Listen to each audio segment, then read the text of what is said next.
Everyone, Shri गणेशाय नमः, श्री जानकी वल्लभाय नमः। श्री रामचरितमानस उत्तरकांड की चौपाई संपूर्ण हिंदी में अर्थ सहित। जय जय सिया राम की जय जय हो। हनुमान जी महाराज की दोहा। हनुमान जी ने कहा, हे नाथ, आप श्री रामचंद्र जी को प्राणों से भी समान प्रिय है। हे तात, मेरा वचन सत्य है। यह सुनकर भरत जी बार बार मिलते हृदय में हर्ष समाता नहीं है। सर उठा। फिर भरत जी के चरणों में सिर नवाकर हनुमान जी तुरंत ही श्री रामचंद्र जी के पास लौट गए और उन्होंने सब कुशल नहीं। तब प्रभु ने हर्षित होकर विमान पर चढ़कर चले। चौपाई। इधर भरत जी भी हर्षित होकर अयोध्यापुरी में आए। उन्होंने गुरुजी को सब समाचार सुनाया। फिर राजमहल को खबर जानी, श्री रघुनाथ जी कुशलपूर्वक नगर को आ रहे हैं। खबर सुनते ही सब माताएं दौड़ उठी। भरत जी ने प्रभु के कुशल कहकर सबको समझाया। नगर निवासियों ने यह समाचार पाया तो स्त्री पुरुष सभी हर्षित होकर दौड़े। श्री रामचंद्र जी के स्वागत के लिए दही, दूब, गोरोचन, फल फूल, मंगल मूल, नवीन तुलसी दल आदि वस्तुएं सोने की थाली में भर भर कर हाथीनी की सी चाल वाली सौभाग्यवती स्त्रियां उन्हें लेकर गाती हुई चली। जैसे है, जहाँ जिस दिशा में है वैसे ही वह उस दिशा में उड़ दौड़ते हैं। देर हो जाने का डर बालकों और बूढ़ों को कोई साथ नहीं लाते। एक दूसरे से पूछते, भाई तुमने दयालु श्री रामचंद्र जी को देखा है? प्रभु को आते जानकर अवधपुरी संपूर्ण शोभाओं की खान हो गई। तीनों प्रकार की सुंदर वायु बहने लगे। सरयू जी अति निर्मल जल वाली हो गई, अर्थात सरयू जी का जल अत्यंत निर्मल हो गया। दोहा। गुरुजी वशिष्ठ जी कुटुंबी छोटे भाई शत्रुघ्न तथा ब्राह्मणों के समूह साथ हर्षित होकर भरत जी अत्यंत प्रेम पूर्ण मन के कृपा निधान श्री रामचंद्र जी के सामने अर्थात उनकी अगवानी के लिए चले। बहुत सी स्त्रियां अटोरियों पर चढ़ी आकाश में विमान देख रही उन्हें हर्षित होकर मीठे स्वर से सुंदर मंगल गीत गा रही है। श्री रघुनाथ जी पूर्णिमा के चंद्रमा है तथा अवधपुरी समुद्र है। उस पूर्ण चंद्र को हर्षित हो रहा है, शोर बढ़ रहा है। इधर उधर दौड़ती हुई स्त्रियां उनकी तरंगों को समान लगती है। यहाँ विमान से सूर्यकुल रूपी कमल को प्रफुल्लित करने वाले सूर्य श्री राम जी वानरों को मनोहर नगर दिखला रहे। वे कहते हैं, हे सुग्रीव, हे अंगद, हे लंकापति विभीषण, सुनो, यह पूरी पवित्र है और यह देश सुंदर है। यद्यपि सबने बैकुंठ की बढ़ाई की है, वह वेद पुराणों के प्रसिद्ध है, जगत का जानता है, परंतु अवधपुरी के समान मुझे वह प्रिय नहीं है। अर्थात बात भेद कोई बिरले नहीं जानते। यह सुवानी पुरी मेरी जन्मभूमि है। इसके उत्तर दिशा में जीवों को पवित्र करने वाली सरयू नदी बहती है, जिसमें स्नान करने से मनुष्य बिना परिश्रम के ही मेरे समीप मुक्ति पा जाते हैं। यहाँ के निवासी मुझे बहुत प्रिय है। यह पूरी सुख की राशि परम धाम को देने वाली है। प्रभु की वाणी सुनकर सब वानर हर्षित हो गए और कहने लगे, जिस अवधि स्वयं श्री रामचंद्र जी ने बढ़ाई की वह अवश्य ही धन्य है।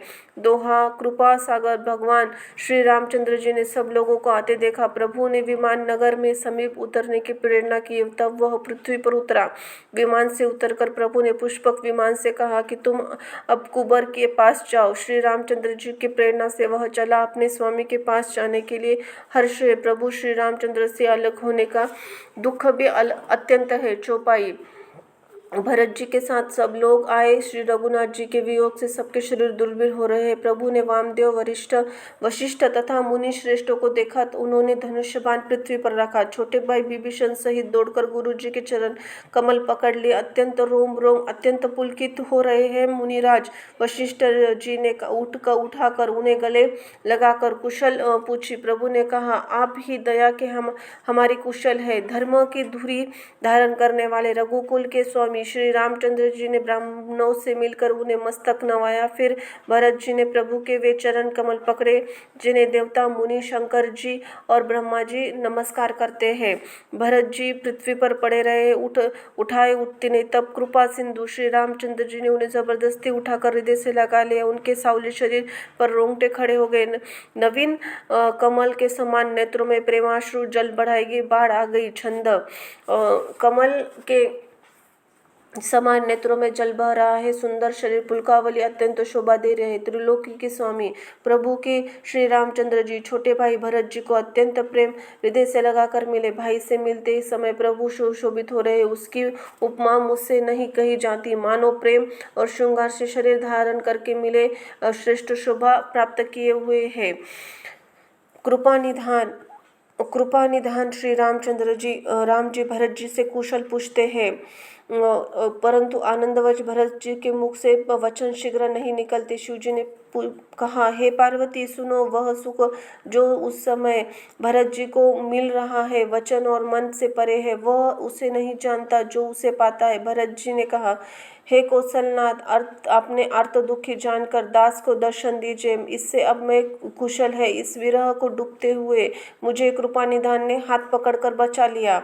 दोहा। फिर प्रभु हर्षित होकर शत्रुघ्न जी को हृदय से लगाकर उनसे मिले। तब लक्ष्मण जी भरत जी दोनों भाई परम प्रेम से मिले। फिर लक्ष्मण जी शत्रुघ्न जी से गले मिलकर इस प्रकार विरह उत्पन्न करके दुख का नाश किया। फिर भाई शत्रुघ्न जी सहित भरत जी ने सीता जी के चरणों में सिर नवाया और परम सुख को प्राप्त किया। प्रभु को देखकर अयोध्यावासी सब हर्षित हुए। वियोग और उत्पन्न से सब दुख नष्ट हो गए। सब लोगों को प्रेम विहल मिलने के अत्यंत आतुर देखकर खर के शत्रु कृपालु श्री रामचंद्र जी ने एक चमत्कार किया। उसी समय कृपालु श्री राम जी असंख्य रूपों में प्रकट हो गए। सबसे एक ही साथ यथा योग्य मिले। श्री रघुवीर ने कृपा की दृष्टि देखकर सब नर नारियों शोक से रहित कर दिया। भगवान के क्षण मात्र मिलने से सब मिल गए। हे उमा, यह रहस्य को किसी ने नहीं जाना। इस प्रकार शील गुणों के धाम श्री रामचंद्र जी सबके सुखी करके आगे बढ़े। कौशल्या आदि माताएं ऐसे दौड़ी मानो कि नए व्याधि अपने बछड़े को दौड़ रही हो। मानो नई व्याधि गाय छोटे बछड़े को घर पे छोड़कर परवरिश होकर वन में चरने को गई हो। एक दिन अंत होने पर बछड़ों को मिलने के लिए हुंकार करने थन से दूध गिरती हुई नगर के ओर दौड़ी। प्रभु ने अत्यंत प्रेम सब माताओं से मिलकर उनसे बहुत प्रकार के कोमल वचन कहे। वियोग से उत्पन्न भयानक विपत्ति को दूर करके सबने भगवान से मिलकर उनके वचन सुनकर अगणित सुख हर्ष को प्राप्त किया।